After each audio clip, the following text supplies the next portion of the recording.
Di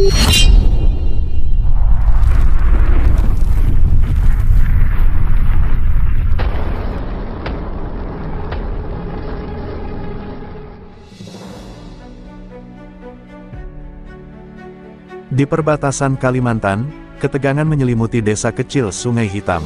Di balik rimbunan pohon, sekumpulan pria bersenjata lengkap tengah menyeret seorang pria tua ke tengah lapangan desa. Warga yang bersembunyi di balik jendela gemetar melihat pemandangan itu, tetapi tak seorang pun berani keluar. Tengku Rahman, pemimpin mafia perbatasan, menatap pria tua itu dengan tatapan penuh kebengisan. "Kau berani melaporkan kami ke pihak Indonesia?" Suaranya serak, penuh ancaman. Pria tua itu tetap diam, meski darah sudah mengalir dari luka di dahinya. Dalam hitungan detik, suara tembakan menggema di udara, dan tubuh renta itu jatuh bersimbah darah. Teriakan histeris terdengar dari salah satu rumah, seorang gadis kecil berlari keluar memeluk tubuh kakeknya yang telah tak bernyawa. Tengku Rahman hanya tersenyum sinis. "Biar ini jadi pelajaran bagi kalian semua. Jangan coba-coba melawan kami," ucapnya lantang. Para pria berseragam hitam yang berdiri di sekelilingnya tertawa puas, mengacungkan senjata mereka ke udara. Mereka bukan sekadar preman biasa, tetapi tentara bayaran Malaysia yang melindungi bisnis hitam Tengku Rahman. Mereka tidak takut pada hukum, karena mereka tahu tak ada yang bisa menghentikan mereka di sini. Di sudut lain desa, seorang pemuda bernama Arif menyaksikan semua itu dari balik reruntuhan rumahnya. Matanya menyala penuh dendam, ia menggigit bibirnya hingga berdarah, menahan emosi yang membakar di dadanya. Ayahnya telah menjadi korban sebelumnya, dan kini kakeknya menyusul. Sudah terlalu lama mafia ini merajalela, memperjualbelikan manusia, menyelundupkan narkoba, dan menindas rakyat kecil. Dengan tangan gemetar, Arif merogoh saku dan mengeluarkan sebuah ponsel usang. Ia mengetik pesan singkat dengan satu harapan, pemerintah Indonesia harus tahu tentang kekejaman ini. Jauh di Jakarta, sebuah ruangan gelap di markas Kopassus tiba-tiba dipenuhi keheningan saat Kapten Arya membaca laporan terbaru yang masuk melalui jalur rahasia. Matanya menyipit, amarah perlahan membara di dalam dirinya.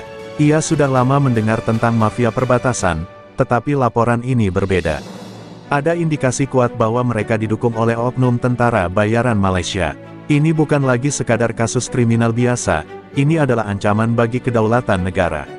Dengan gerakan cepat, Arya meraih telepon dan menghubungi timnya. Mereka harus bergerak sekarang. Di dalam helikopter yang melesat di atas lautan gelap Kalimantan, Kapten Arya memandangi peta digital di tangannya. "Kita akan menyusup malam ini. Tidak ada suara, tidak ada kesalahan. Target kita jelas, kita habisi mafia ini sampai ke akar-akarnya." Di sekelilingnya, prajurit Kopassus lainnya mengangguk mantap. Mereka bukan orang sembarangan, mereka adalah pasukan elit, terlatih untuk bergerak dalam bayangan dan membunuh tanpa meninggalkan jejak. Tidak akan ada negosiasi, tidak ada belas kasihan. Sementara itu, di perbatasan, Tengku Rahman dan anak buahnya masih berpesta, menenggak alkohol dan tertawa seolah mereka tak tersentuh. Mereka tak tahu bahwa dalam hitungan jam, hutan di sekitar mereka akan berubah menjadi medan perburuan mematikan. Dan kali ini, mereka bukanlah sang pemburu, mereka adalah buruan. Kopassus telah datang. Langit malam di perbatasan Kalimantan tampak kelam, diselimuti awan tebal yang seolah menjadi pertanda bagi neraka yang sebentar lagi akan pecah. Di dalam hutan yang pekat, 6 sosok bergerak tanpa suara, menyatu dengan kegelapan. Kapten Arya berada di barisan depan, wajahnya dingin seperti baja. Di belakangnya, Letnan Raka, Sersan Wira, Kopral Jaka, dan 2 prajurit lainnya bergerak dalam formasi tempur. Mereka bukan hanya sekadar pasukan elit, mereka adalah bayangan yang datang untuk membawa kehancuran bagi musuh. Di kejauhan, suara tawa kasar terdengar dari sebuah pos penjagaan kecil milik mafia. 4 pria bersenjata duduk santai, merokok, dan bercanda tanpa sadar bahwa kematian sudah mengintai mereka. Kapten Arya mengangkat tangannya, memberi sinyal kepada Letnan Raka.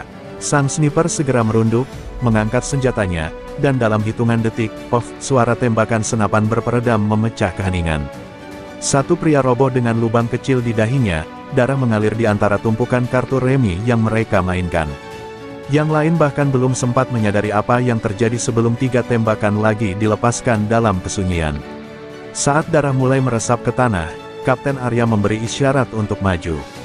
Mereka memeriksa pos dengan cepat, mengamankan senjata musuh, lalu bergerak kembali ke dalam bayangan. Ini baru permulaan. Target utama mereka adalah sebuah gudang besar di tengah hutan, tempat mafia menyimpan senjata dan menahan para korban perdagangan manusia. Serangan harus dilakukan dengan cepat dan tanpa suara. Jika mereka terdeteksi terlalu dini, seluruh hutan bisa berubah menjadi medan perang yang mematikan. Di dalam gudang, suasana jauh lebih beringas. Puluhan pria mabuk berseragam hitam, tentara bayaran Malaysia, tenggelam dalam pesta pora. Tengku Rahman duduk di kursi kayu besar, tersenyum puas melihat koper-koper berisi uang hasil bisnis kotornya. Indonesia tak akan berani campur tangan, katanya sambil terkekeh. Mereka hanya bisa menggonggong dari kejauhan. Namun, saat ia meneguk alkoholnya, entah mengapa perasaannya mulai gelisah. Insting lamanya sebagai mantan perwira militer berbisik padanya bahwa sesuatu yang buruk akan terjadi malam ini. Di luar, Kapten Arya dan timnya telah mengepung tempat itu. Sersan Wira menanam bahan peledak di beberapa titik strategis, siap untuk menghancurkan gudang dalam hitungan detik jika keadaan menjadi tidak terkendali. Kopral Jaka, sang penyusup handal, telah masuk ke dalam gedung melalui jalur belakang, mengamati jumlah musuh dan posisi tawanan. Ia memberi sinyal lewat radio kecilnya, suaranya berbisik, target utama di tengah ruangan. Tawanan di ruang bawah tanah. Sekitar 20 musuh bersenjata lengkap. Kapten Arya tersenyum tipis. Malam ini, keheningan akan berubah menjadi badai. Dengan satu gerakan tangan, Kapten Arya memberi tanda untuk menyerang. Dalam hitungan detik, neraka akan meledak di tengah malam. Dalam hitungan detik setelah perintah diberikan, neraka pecah di tengah hutan. Tembakan pertama dilepaskan oleh Letnan Raka, peluru berperedamnya menembus kepala salah satu penjaga di balkon gudang. Tubuh pria itu jatuh menimpa meja di bawahnya, membuat minuman keras tumpah ke lantai. Sebelum suara tubuhnya menggema, tim Kopassus sudah bergerak cepat. Kapten Arya menendang pintu belakang, Kopral Jaka menghunus belati dan menggorok leher penjaga terdekat, sementara Sersan Wira melemparkan granat asap untuk membutakan musuh. Kekacauan melanda gudang. Para tentara bayaran Malaysia yang mabuk berusaha meraih senjata mereka, tetapi mereka terlalu lambat. Kapten Arya dan timnya bergerak seperti bayangan, menembak dengan akurasi mematikan. 3 orang jatuh sebelum mereka sempat mengangkat senapan. Tengku Rahman tersentak dari kursinya, matanya melebar melihat para anak buahnya tumbang satu persatu. Sial, Indonesia mengirim setan-setannya, teriaknya sambil meraih pistol di pinggangnya. Di sudut lain ruangan, seorang tentara bayaran berhasil menyalakan alarm darurat. Suara sirine menggema di seluruh hutan, mengirim sinyal bahaya ke pos-pos mafia lainnya. Kapten Arya menggeram, mereka harus bergerak cepat sebelum bala bantuan datang. Jaka, selamatkan tawanan. Wira, ledakkan tempat ini dalam 5 menit. Perintahnya tajam. Tanpa ragu, Kopral Jaka menyelinap ke ruang bawah tanah, sementara Sersan Wira mulai menempelkan bahan peledak di pilar utama gudang. Sementara itu, di luar, puluhan tentara bayaran Malaysia yang berjaga di pos utama mulai bergerak menuju gudang. Mereka berlari melewati jalan setapak di hutan, bersenjata lengkap, wajah mereka dipenuhi kemarahan. Namun, mereka tidak tahu bahwa Letnan Raka telah bersembunyi di atas pohon, senapannya siap mengirim mereka ke liang kubur. Dengan tenang, ia menarik pelatuk, pof, 1 orang roboh. Pof, yang kedua menyusul. Dalam hitungan detik, 7 mayat berserakan di tanah, sementara sisanya mulai gemetar ketakutan. Di dalam gudang, Tengku Rahman mencoba melarikan diri, tetapi Kapten Arya menghadangnya. Sudah selesai, Rahman. Perbatasan ini bukan milikmu lagi, kata Arya dingin, menodongkan senjata ke kepala musuhnya. Namun, sebelum Arya sempat menembak, sebuah tembakan dari luar hampir mengenainya, bala bantuan Malaysia telah tiba. Kapten Arya melompat menghindar, dan dalam sekejap, pertempuran sengit pecah di dalam dan luar gudang. Di tengah hujan peluru, waktu terus berdetak, dalam 3 menit, seluruh tempat ini akan meledak. Malam itu, hutan perbatasan berubah menjadi lautan darah. Dan bagi mereka yang selamat, satu hal menjadi jelas, mereka sedang menghadapi musuh yang tak bisa mereka kalahkan. Hujan peluru mengguyur gudang yang kini mulai runtuh, asap dan api menyelimuti tempat itu. Kapten Arya berlindung di balik peti kayu yang penuh dengan senjata selundupan, matanya tajam mengawasi setiap gerakan musuh. Dari sudut ruangan, Tengku Rahman berhasil menyelinap menuju pintu belakang, mencoba melarikan diri di tengah kekacauan. Namun, sebelum ia sempat keluar, Kopral Jaka muncul dari bayangan dan menendang punggungnya keras. Tengku Rahman terjatuh ke lantai, mengerang kesakitan. "Kau tak akan pergi kemanapun," gumam Jaka, sebelum memukul tengkuknya hingga tak sadarkan diri. Di luar gudang, Letnan Raka terus menebar teror dari kejauhan. Dari atas pohon, ia membidik satu persatu tentara bayaran Malaysia yang mencoba masuk ke medan pertempuran. Puff, satu peluru melesat, menghantam leher seorang musuh. Puff lagi, peluru menembus dada lainnya. Para tentara bayaran mulai kehilangan semangat tempur, ketakutan menyelimuti mereka. Mereka tidak tahu dari mana tembakan itu berasal, seolah-olah musuh mereka adalah hantu yang tak terlihat. Sementara itu, di dalam gudang yang hampir hancur, Sersan Wira menyelesaikan tugasnya. "Bahan peledak siap, Kapten." 2 menit sebelum ledakan, teriaknya. Kapten Arya mengangguk, lalu memberi isyarat kepada timnya untuk mundur. Kopral Jaka menyeret tubuh Tengku Rahman yang tak sadarkan diri, sementara Letnan Raka turun dari persembunyiannya untuk bergabung dengan yang lain. Mereka harus bergerak cepat sebelum semuanya berubah menjadi abu. Namun, saat mereka hampir mencapai jalur aman di hutan, gerombolan tentara bayaran Malaysia yang tersisa mulai memburu mereka. "Jangan biarkan mereka kabur," teriak seorang pemimpin mereka. Mereka menembakkan rentetan peluru tanpa henti, membuat tim Kopassus harus berlindung di balik pohon dan batu besar. "Kita kehabisan waktu, Kapten," ujar Letnan Raka sambil mengisi ulang senjatanya. Kapten Arya menggertakkan giginya, mereka harus keluar dari situasi ini. Tiba-tiba, ledakan besar mengguncang hutan. Gudang yang penuh dengan senjata dan bahan peledak meledak dengan dahsyat, menciptakan bola api raksasa yang menerangi malam. Gelombang kejutnya begitu kuat hingga banyak tentara bayaran terpental, menabrak pohon dan bebatuan. Kopassus memanfaatkan momen itu. "Sekarang," teriak Kapten Arya. Dengan cepat, mereka keluar dari persembunyian, menembak sisa musuh yang masih kebingungan akibat ledakan. Saat asap mulai mereda, hanya mayat dan reruntuhan yang tersisa. Puluhan tentara bayaran Malaysia tewas atau melarikan diri dalam ketakutan. Kopassus telah menang dalam pertempuran pertama mereka, tetapi ini belum selesai. Di kejauhan, suara helikopter mulai terdengar, pemerintah Malaysia mungkin telah menyadari kekacauan ini. Kapten Arya menatap timnya dan berkata, "Kita belum selesai. Ini baru permulaan." Malam masih pekat ketika tim Kopassus bergerak cepat meninggalkan lokasi ledakan. Di belakang mereka, sisa-sisa gudang yang kini tinggal puing masih membara, menciptakan cahaya merah yang menerangi hutan perbatasan. Namun, misi mereka belum selesai. Tengku Rahman mungkin sudah ditangkap, tetapi pasukan bayaran Malaysia masih berkeliaran, dan benteng utama mafia masih berdiri kokoh di tengah hutan. Kapten Arya tahu bahwa selama markas itu masih ada, ketakutan dan penderitaan warga tidak akan berakhir. Mereka harus menghancurkannya, malam ini juga. Di dalam markas utama mafia, seorang pria bertubuh besar bernama Mayor Faris, eks-perwira brutal dari Malaysia, menerima laporan tentang kehancuran gudang mereka. Wajahnya memerah karena marah. Bajingan-bajingan Kopassus itu sudah kelewatan. Geramnya, ia tahu Tengku Rahman telah gagal, tetapi tidak akan membiarkan sisa pasukan mafia dihancurkan begitu saja. Dengan cepat, ia memerintahkan puluhan tentara bayaran bersenjata lengkap untuk bersiap di markas mereka. Mereka pikir bisa datang dan pergi sesuka hati. "Aku akan pastikan mereka mati malam ini," katanya sambil menyeringai. Di hutan, Kapten Arya dan timnya sudah mendekati benteng utama mafia, sebuah kompleks besar yang dikelilingi pagar kawat berduri dan menara penjaga. Mereka hanya berjumlah 6 orang melawan puluhan musuh, tetapi keunggulan mereka bukan pada jumlah, melainkan pada taktik. "Kita buat mereka kacau," kata Arya pelan. Sersan Wira mulai merakit bom waktu, sementara Letnan Raka menyiapkan senapan sniper untuk menetralkan penjaga menara satu persatu. Kopral Jaka menyusup lebih dulu ke dalam, menanam bahan peledak di sekitar tangki bahan bakar kendaraan musuh. "Saat aku beri sinyal, ledakkan semuanya," bisiknya melalui radio. Beberapa menit kemudian, badai neraka dimulai. Ledakan pertama mengguncang markas, menghancurkan beberapa kendaraan mafia dan menimbulkan kobaran api besar. Para tentara bayaran berlarian dalam kepanikan, mencoba mencari tahu dari mana serangan itu datang.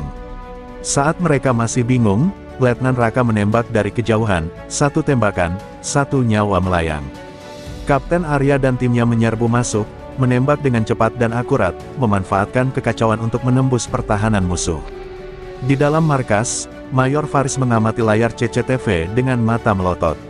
Pasukannya sedang dikuliti hidup-hidup oleh 6 orang Kopassus.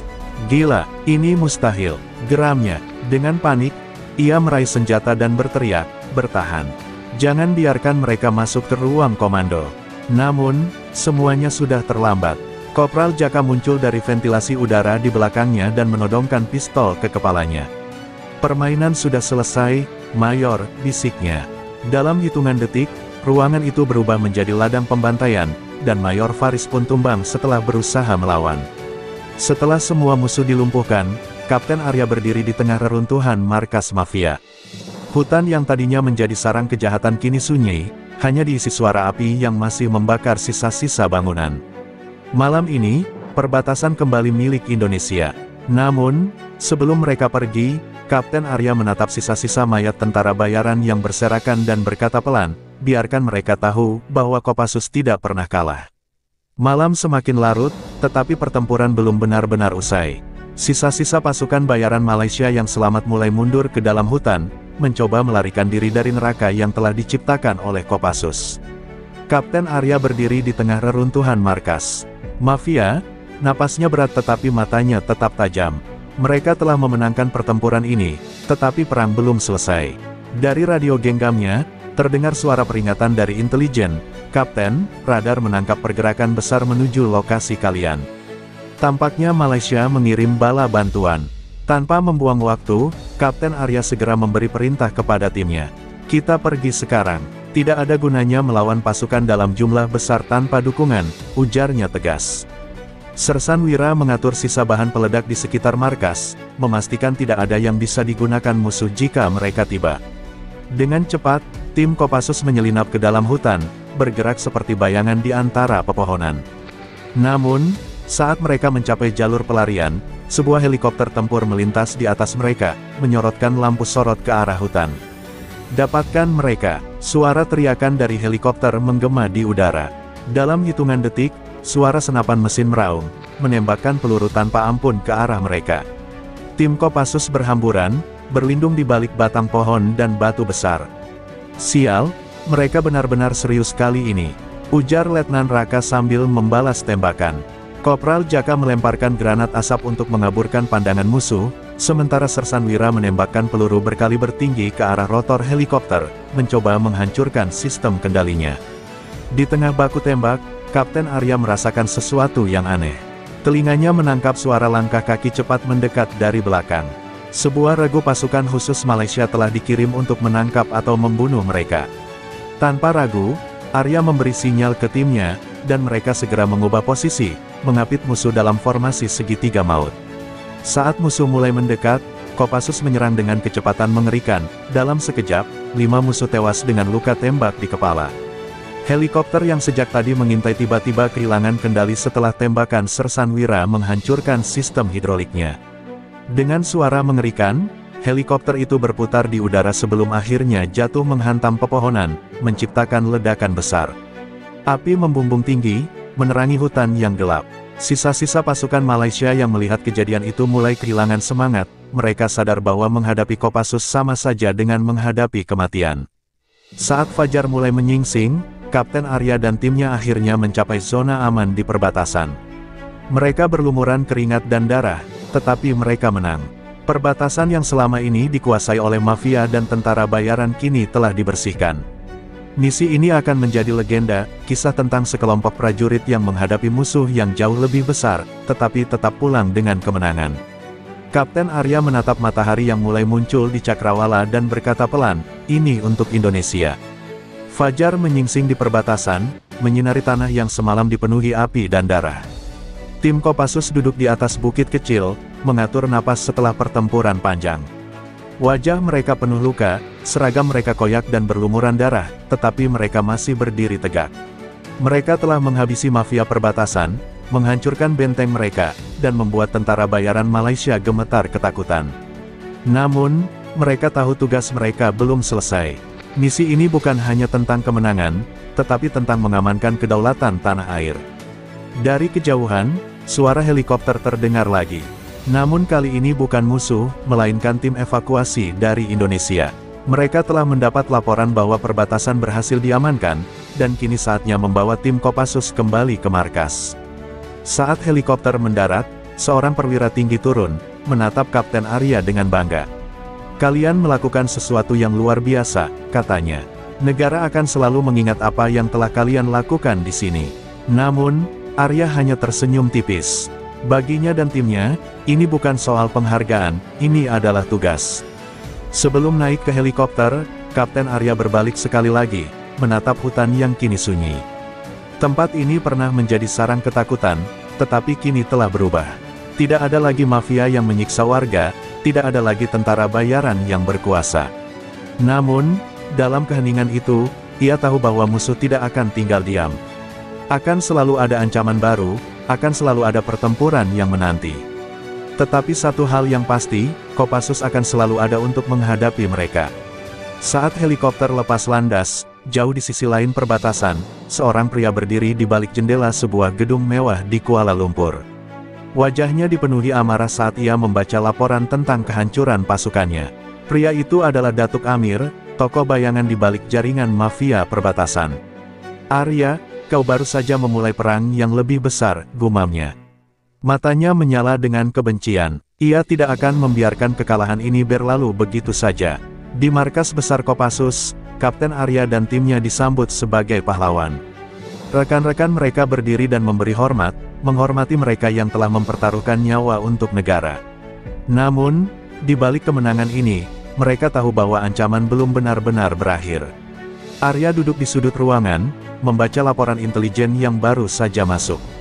Gerakan musuh semakin besar. Malaysia diam-diam mengumpulkan kekuatan baru. Malam itu, Kapten Arya menatap langit gelap di atas markas. Ia tahu bahwa perang belum selesai. Akan ada lebih banyak pertempuran, lebih banyak darah yang tumpah. Tapi satu hal yang pasti, Kopassus tidak akan pernah mundur. Mereka adalah bayangan yang akan selalu mengintai musuh, siap menumpas siapapun yang berani mengganggu kedaulatan Indonesia. Legenda mereka baru saja dimulai.